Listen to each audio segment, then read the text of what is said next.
Channel resonance के सभी members को मेरी तरफ से वेलकम। आज की वीडियो कोई साइंटिफिक वीडियो नहीं है, लेकिन क्रिटिसिज्म पर बेस करती है। लेकिन आज की वीडियो से हमें ये ज़रूर पता चलेगा कि पाकिस्तान जैसे मुल्क में आखिर कौन से ऐसे मसाइल हैं कि हम अपने साइंसदान पैदा नहीं कर सकते, और क्या वजूहात है कि हमारा तालीमी निज़ाम बिलखसूस साइंस में इतना नाकारा हो चुका है कि हमारा अपग्रेड होने की बजाय डाउनफॉल हो ही जा रहा है। एक वक्त वो भी था जब 1970s में कायदे-आज़म यूनिवर्सिटी का फिजिक्स का डिपार्टमेंट एशिया के बेहतरीन फिजिक्स के डिपार्टमेंट्स में से माना जाता था, और आज पाकिस्तान में फिजिक्स तो दूर की बात है, हल्के लेवल की साइंस भी नहीं है। चलिए आज इन्हीं वजूहात को जानने की कोशिश करते हैं और ये देखते हैं कि आखिर वो कौन से पहलू हैं जिनकी वजह से हम अपने साइंसदान पैदा नहीं कर सके, जबकि हर साल बैचलर्स ऑफ फिजिक्स और मैथमेटिक्स की डिग्रियां हज़ारों की तादाद से यूनिवर्सिटीज़ निकालती हैं, जिनको हासिल करने वाले स्टूडेंट पूरी दुनिया में भी फैलते हैं और पाकिस्तान में भी होते हैं। लेकिन फिर भी आखिर पाकिस्तान की साइंस की अचीवमेंट की रेशो इतनी कम क्यों है? चलिए इस पे क्रिटिकल एनालिसिस करने की कोशिश करते हैं। कसूरवार कोई एक आदमी नहीं है,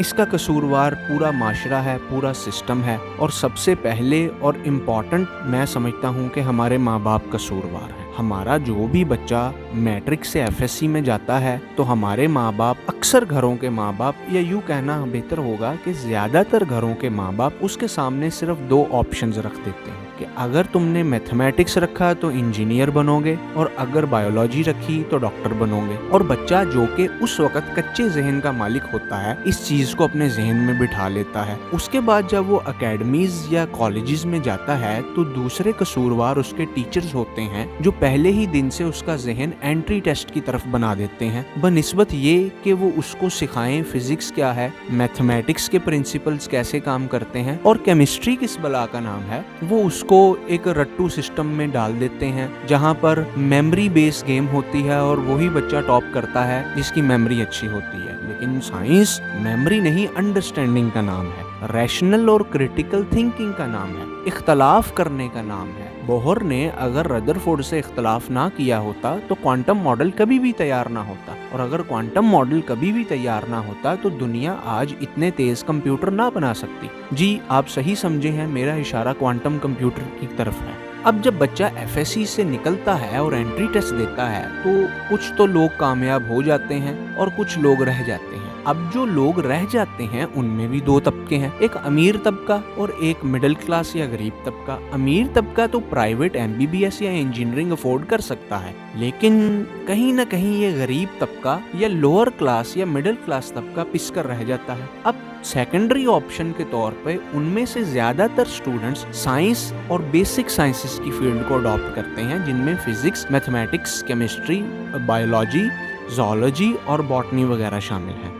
अब वो यूनिवर्सिटी के अंदर एंटर होता है तो उसको टीचर्स भी उसी तरह के मिलते हैं जो इसी सिस्टम से होकर गुजरे हैं, बनिस्बत ये कि हम फिजिक्स और मैथमेटिक्स में या साइंस की किसी भी फील्ड में शौक से आए, हम वहाँ प्रेशराइज होकर आते हैं। अब पाकिस्तान जैसे मुल्कों पे जहाँ पर रिसर्च नहीं है या वो टूल्स और वो मटेरियल नहीं है जिससे हम अच्छी रिसर्च कर सकते हैं, उन जैसे मुल्कों में साइंस का इल्म हासिल करना या साइंसदान बनने का एक वाहिद तरीका है बुक रीडिंग।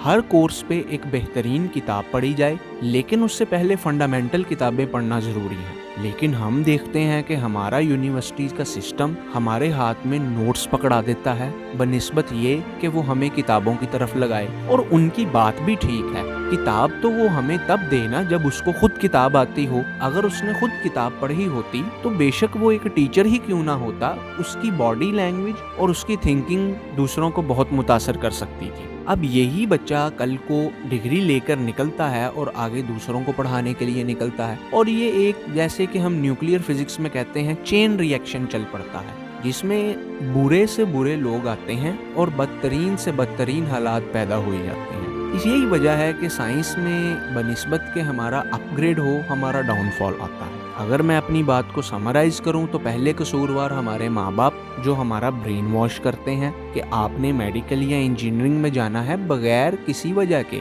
अब इंजीनियरिंग फील्ड में भी ऐसे लोग हैं जिनको खुद नहीं पता वो यहाँ क्या कर रहे हैं। फिर हमारे टीचर्स कसूरवार हैं जो हमारा जहन बनाते हैं एंट्री टेस्ट की तरफ, और जब बच्चा नहीं सिलेक्ट होता तो वो डिप्रेशन का शिकार हो जाता है, एंजाइटी का शिकार हो जाता है, सुसाइडल केस भी हमने बहुत देखे हैं। हमारे दोस्त भी कसूरवार हैं जो हमें कहते हैं इस फील्ड का स्कोप ज्यादा है या इस फील्ड का स्कोप ज्यादा है, और फिर मैं समझता हूँ कि यूनिवर्सिटी में तो उसकी तबाही मच जाती है। याद रखिएगा, ये सारी discussion physics, mathematics, biology, chemistry के पॉइंट ऑफ व्यू से है। साइंस बेसिक साइंसेज या प्योर साइंस के कॉन्सेप्ट को लेकर है। अब दूसरी और सबसे अहम बात है कि जो स्टूडेंट काम करना चाहता है या जो टीचर जो अच्छा पढ़ाना चाह रहे हैं, रैशनल थिंकिंग क्रिएट करना चाहते हैं, और वो ये चाहते हैं कि हम अपने स्टूडेंट्स में एक अच्छी अंडरस्टैंडिंग डेवलप करें। अब उनको हमारा माशरा काम नहीं करने देता। टीचर के ऊपर प्रेशर ही इतना ज्यादा होता है, कोर्स खत्म करवाओ, और कोर्स खत्म करवाने में ना वो घर का रहता है ना वो घाट का रहता है, और उसकी हालत एक मजदूर से भी बुरी हो जाती है। हाँ, एक पहलू यहाँ पर यह भी है कि टीचर्स को उतनी इनकम नहीं दी जा रही जितनी उनसे काम लिया जा रहा है या जितनी उनसे मेहनत करवाई जा रही है। लेकिन खैर, मैं समझता हूँ कि हमें उन्हीं टीचर को प्रिविलेज देने चाहिए जो टीचर अपने सब्जेक्ट की, खा वो उर्दू हो या हिंदी ही क्यों ना हो, उसकी अच्छी अंडरस्टैंडिंग रखते हैं, अपने सब्जेक्ट में कमांड हासिल करते हैं। जैसा कि मैंने पीछे बताया कि पाकिस्तान जैसे मुल्कों में जहाँ इंस्ट्रूमेंट्स मौजूद नहीं, वहाँ पर अपने सब्जेक्ट में कमांड हासिल करने का जरिया सिर्फ किताबें हैं। अब यहाँ पे भी दो तरह के स्टूडेंट्स हैं, जो अफोर्ड करते हैं और किताब खरीदते नहीं है अपनी सुस्ती और नाअहली की वजह से, और एक वो तबका है जो अफोर्ड भी नहीं करता लेकिन किसी तरीके से किताब ले भी लेता है, और फिर ये तसव्वुर कर लेता है कि जब तक मुझे कोई समझाएगा नहीं मैं इसको कर नहीं सकता। तो नेचर ने हम सबको एक तरह का जहन दिया हुआ है। अब जहन को हम खुद इस्तेमाल करते हैं और कुछ कर सकते हैं। तारीख इस बात की गवाह है कि कोई भी साइंटिस्ट किसी कॉलेज, स्कूल या यूनिवर्सिटी से नहीं बना। कहने का मतलब ये है कि किसी इदारे ने, इंस्टीट्यूशन ने कभी भी कोई साइंटिस्ट तैयार नहीं किया। साइंटिस्ट वही हैं जो सेल्फ स्टडी करते थे और घर बैठकर खुद उन्होंने अपने आप को एक्सप्लोर किया। श्रीनिवास्तव रामानुजन बहुत बड़े मैथमेटिशियन थे। वो स्कूल भी नहीं गए थे लेकिन दुनिया में उन्होंने अपना लोहा मनवाया। और उसके बाद माइकल फैराडे को कौन नहीं जानता, वो भी यूनिवर्सिटी की फॉर्मल एजुकेशन से महरूम थे, लेकिन उनके रिसर्च पेपर्स इलेक्ट्रोमैग्नेटिक इंडक्शन ने पूरी दुनिया में धूम मचा दी। आइंस्टाइन की रिलेटिविटी का पेपर जब छप चुका था, वो तो खुद एक पेटेंट ऑफिस में एज ए क्लर्क के तौर पे काम करता था। और इस तरह के लाखों लोग हमारे पास हैं जो यूनिवर्सिटी से नहीं निकले। तो ये हमारे जहन की सिर्फ बंदिश है जो हमें ये कहने पर मजबूर करती है कि हमें किसी आदमी की जरूरत है जो आकर हमें समझाएगा, तभी हम किताब पढ़ सकेंगे। किताब लिखने का मकसद ही ये है कि